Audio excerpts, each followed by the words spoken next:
Hello everyone, it's me JB from UniqueTutorials. Today in this video I will show you how to find out the aperture size of different camera lenses in iPhone and iPad devices. So without further more delay, let's begin. So here I will show you two ways how you can do it. So for the first method, just open any web browser and in the Google search, just search for the respective iPhone or iPad devices with the model name and just type front camera aperture size or back camera aperture size. So right now let me check the front camera aperture size and click on search. So now you can see here my respective iPhone front camera aperture size is f/2.2, that is the f-stop 2.2 aperture size. So in your case it might be different. So this is the first method. So for the second method, just open the App Store and just search for one application name as device specs, and below you can see here device specs. Just tap on it. As I've already downloaded and installed it, so I'm not going to do it again. So you firstly download and install it,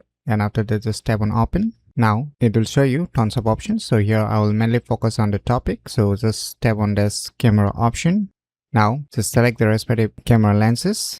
So here I'm gonna select the front firstly. So now you can see the aperture size, front camera aperture size 2.2. So it's showing exactly the same like the earlier one. And let us check for the back camera.